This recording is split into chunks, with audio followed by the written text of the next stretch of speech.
아기집이라고 알려져 있으며 여성에게만 존재하는 기관 자궁. 생명의 신비를 품은 주먹만한 작은 크기의 자궁에는 다양한 질환이 발생할 수 있으며 그 대표적인 것이 바로 자궁근종 그리고 자궁선근증입니다. 자궁근종과 자궁선근증은 둘 다 양성질환입니다. 하지만 두 질환의 특징은 조금씩 다른데요. 검사를 통해 관찰되는 가장 큰 특징은 정상 자궁의 형태를 유지하느냐, 변형이 일어나느냐 하는 것입니다.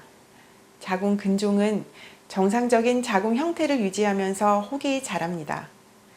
이 사진을 보면 정상 자궁의 크기와 형태를 확인할 수 있고 그 옆으로 자라난 근종이 뚜렷이 구별이 되죠.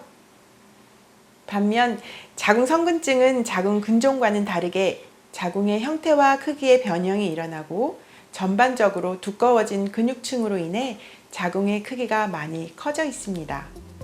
자궁근종과 자궁선근증. 그 형태를 간략하게 정리해보면 그림과 같은 모습이라는 건데요. 각각의 특징을 좀 더 자세히 알아보겠습니다. 먼저 유병률이 더 높은 자궁근종.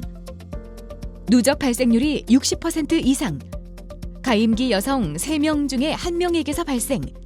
그리고 40대에 가까워질수록 그 빈도가 증가하는데요. 중년 여성들의 병으로만 생각했던 자궁근종이 최근 젊은 여성층 사이에도 급격히 증가하고 있는 추세입니다. 지금 초음파 사진 보이시죠?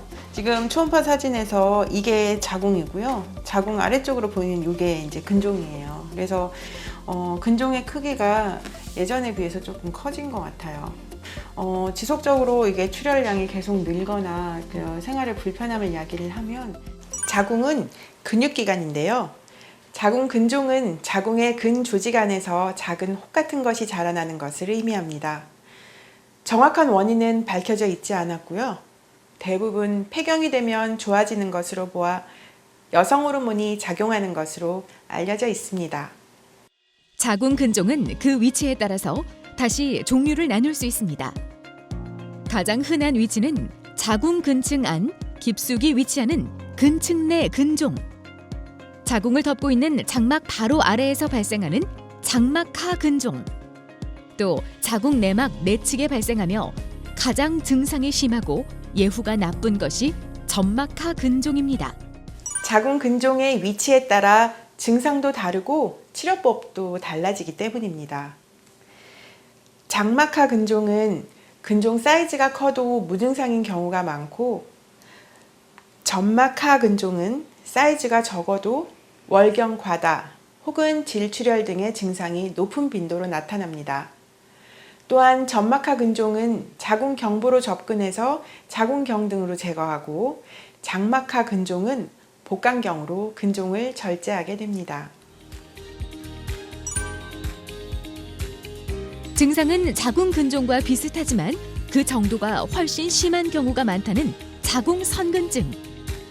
증상의 발현은 대부분 40세 이상에서 나타나며 출산 이력이 많을수록 발병률이 높다는 게 특징. 또한 50% 이상의 환자에게서는 자궁 근종도 동반한다고 알려져 있습니다. 자궁선근증은 자궁내막증의 일종입니다. 자궁내막증은 자궁 내막의 세포가 내막이 아닌 다른 곳으로 이동해서 자리를 잡아 생기는 질환인데요. 그래서 자궁선근증은 근종과는 다르게 혹이 생기는 게 아니라 자궁 내막 조직이 비정상적으로 자궁의 근육층으로 파고들어 자궁벽 자체가 비우가 되면서 여러 증상을 유발하는 질환입니다. 다른 듯 비슷한 특징 때문에 산부인과 질환에서 늘 함께 언급되는 자궁 근종과 자궁 선근증. 두 질환은 이런 증상을 나타냅니다. 심한 생리통, 월경 과다,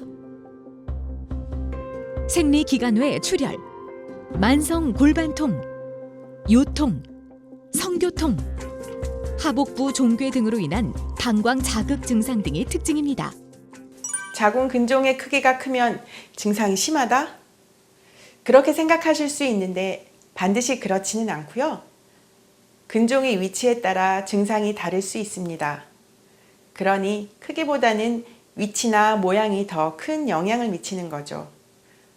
그리고 자궁 근종이나 자궁 성근증이 있어도 증상이 나타나지 않는 환자가 있기 때문에 주기적인 초음파 검사가 필요하다는 것도 기억해야 합니다.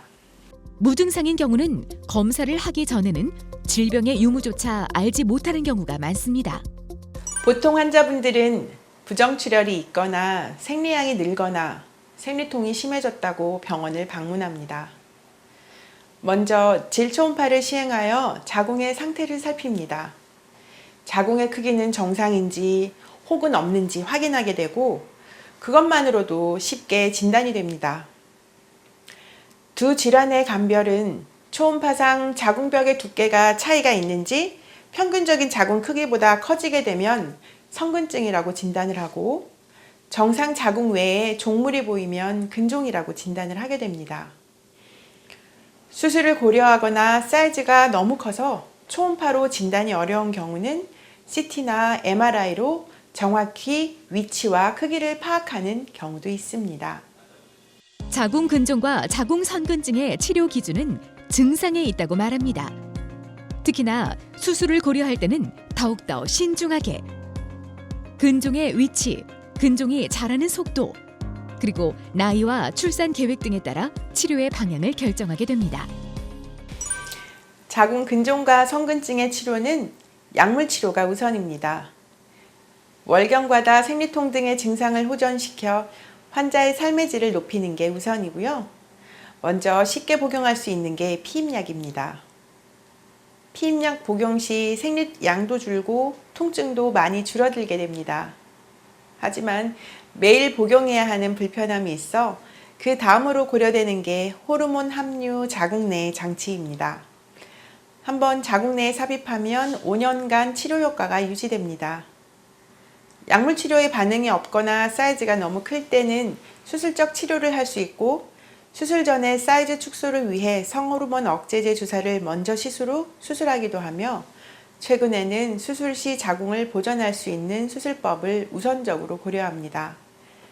개복 혹은 복강경화 근종절제술, 개복 혹은 복강경화 자궁 성근종 절제술 등이 시행되고 있습니다.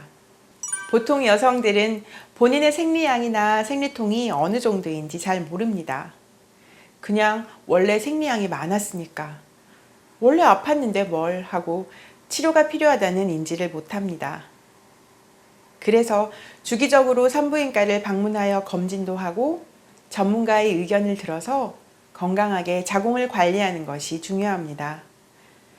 증상이 심하지 않고 근종이나 성근증의 크기가 작다면 주기적인 경과 관찰을 통해 심해지기 전에 약물 치료 등을 시작하는 것이 수술 등의 힘든 치료를 막을 수 있는 유일한 방법이라 하겠습니다.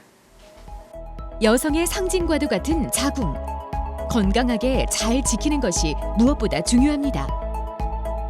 자궁 근종과 자궁 선근증 같은 아주 흔한 양성 질환이라고 해도 정확한 자신의 상태를 알고 전문의의 진단에 따라 대처를 해야 하는 만큼 산부인과와 가까워지는 것은 여성 건강의 기본입니다.